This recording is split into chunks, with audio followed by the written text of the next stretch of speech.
Hey out there, this is August 19th, 2016, and it's just about 10:32 in the morning here in Northern California. And today I'm going to get into the usual kind of stuff, economics, current events, and probably a little preaching. I always love to do a little preaching because I think it's the most important thing that we have to come away with at the end of the day. And, the world system is such a messed up place that, we need faith in something bigger, like that song by The Who. And, that thing is, the belief that there's a loving creator that's watching over everything and is only going to let things get as bad on earth as he allows, and no worse, sort of like Satan being on a chain. I want to talk about the destruction of civilization under satanic precepts. I want to talk about how unsound currency plays on our psyche. I want to point out that, 50 years ago what the relative worth of the dollar was and superimpose that on today, and help people understand how this thing has happened very slowly and incrementally, because the population never would have allowed the destruction of our money in short order. In other words, it had to be drawn out for decades and decades until there was a breaking point. And that's where we are right now in civilization, in society, is that you see these riots break out for no good reason. Really, this is all about poverty. I like what the police chief of Milwaukee, I believe it is, talked about. David Clark is his name, I think, and black man. But, he pointed out that the problem is the ghettos, fixing the ghettos, get to the root of the problem, all the poverty, the lack of opportunity out there. And, of course, what I'm always talking about, the fact that, as long as your currency isn't sound, it's just like running in the sand, loose sand, and somebody keeps dumping more in there. Or they just keep raising the bar, what it takes to be a homeowner. And you realize the American dream of home ownership and of prosperity. To get into that little niche just keeps getting harder and harder and harder. And whether people are able to articulate it or not, they still know there's something really bad going on. It's not working to their favor no matter what. No matter what they do, they just keep getting pushed back and pushed down and oppressed. And essentially that's what it is. Deliberate impoverishment of the masses is what I'm talking about. And this is oppression, and it's done through money, and that is Satan's method of operation, and the people running things, it's their method of operation. Now the polls are big in the news. I know InfoWars and Alex Jones have been talking about the polling going on out there and how they believe it's fraudulent. And I happen to concur with that take.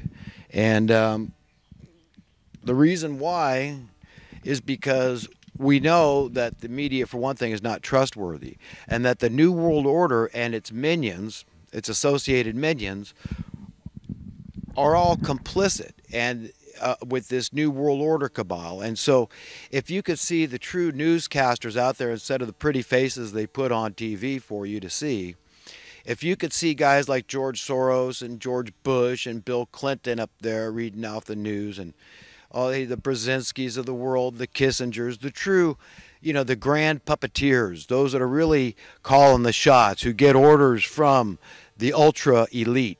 Those are, these would be the grand Satanists, really, because, this goes back to the story of Jesus following Satan up to the high mountain and promising him the world if he would bow down and worship him. Well, these people are the type that have bowed down and worshiped Satan. And, most of them have done it very deliberately, very conspicuously. They don't care who knows that they've abandoned their conscience and that they're on the side of darkness. And they're working against what is best for humanity. Most of these people know it, but a lot don't. A lot of the lower level minions don't realize that this New World Order cabal is a lot of Satanists. And this is what is destroying our civilization. This is what's getting people at each other's throats. And there, you know, if there was somebody out there with a venue that got you know, more of an audience, I'd shut up tomorrow, okay? But I need somebody to bring out the stuff that I'm not hearing people talk about. And there's just not enough discussion about the root problems in society.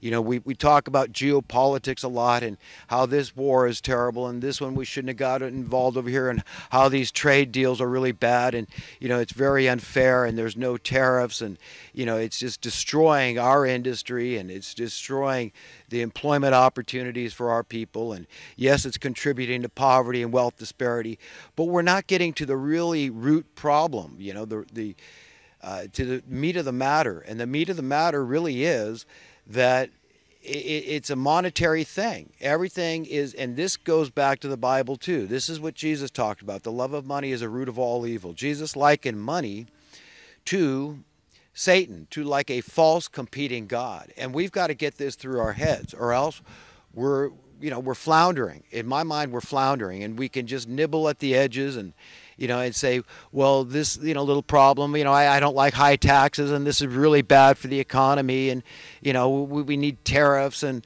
this debt is really bad, and, you know, the crime is bad, but we don't talk about the drivers. You know, these are the things that cause the problem initially. So, you know, we're looking constantly at the effect of the cause. We're looking at the symptoms, essentially, in our society. And, you know, that's why I don't care about a big audience, one person, two people. I don't care how many people are out there listening, but, you know, understand that I'm a really down-to-earth, grounded guy. I really have, you know, I'm a serious, sober-minded guy, and I just hate unnecessary human suffering.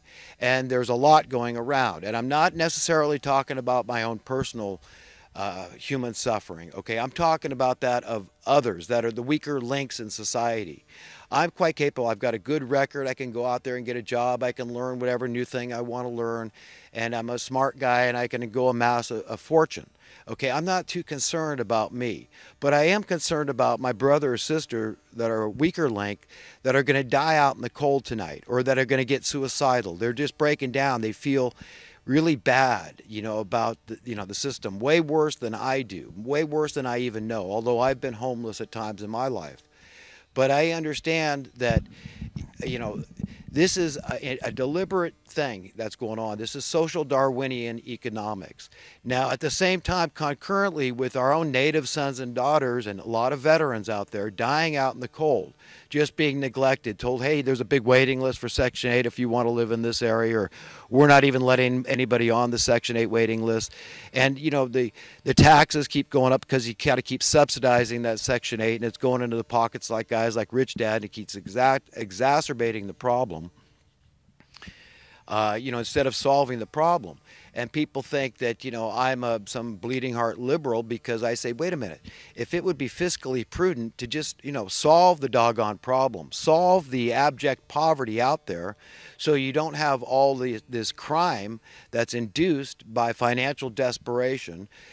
We don't, you know, guys aren't so, you know, chomping at the bit to go and fight in these dubious wars, dubious at best, and now we got 22 of them a day taking their own lives because of, you know, feeling bad about being over in these Middle Eastern countries and stirring the pot in the first place. They realize this is a mistake. And in fact, all of America now admits that going into Iraq was a big mistake.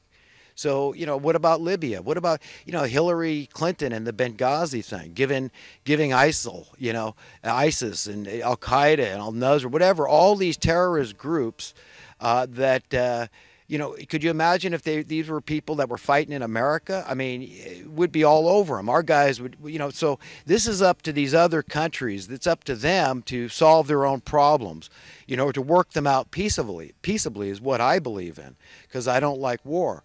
But the point I'm trying to make is just that so many of our issues have a root problem, okay? So many of our social issues, this debt issue. This is something that the media just doesn't touch it on. They don't talk about, well, we'll just raise your taxes and it'll be done incrementally. And, eventually you just keep paying a higher and higher portion of your taxes. And, if you're invested in the stock market, you got 401ks and you got the retirement. Well, you see your numbers are going up and you say, hey, I'm okay. My numbers are going up faster. I'm getting richer than, I'm getting poorer. Faster than I'm getting poorer through currency debasement, currency destruction, through cost of living. And these things have a snowball effect. It's a chain reaction kind of thing. It affects the cost of labor. I've pointed this out. It affects the cost of everything. Everybody's trying to keep, at least tread water, if not get ahead. Everybody wants to get ahead, right? I mean, it's a no-brainer. I mean, who doesn't want to be prosperous? And financially secure, financially free. We all do. But it just keeps getting harder and harder and harder. And this is what's driving the problems. This is what's driving the discontent in the ghettos.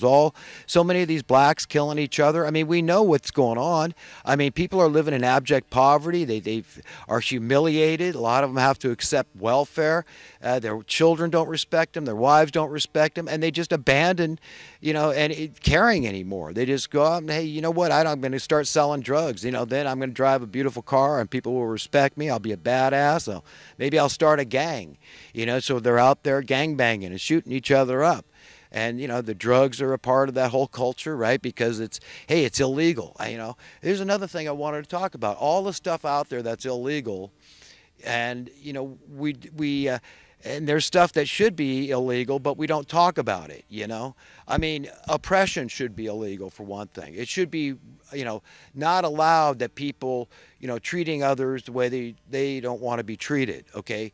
We could say, well, we don't want people being arrested because they're engaging in this behavior, this immoral, unethical behavior. Well, they weren't even taught it in school. The schools have no relevance. They don't care about this stuff. What does it matter?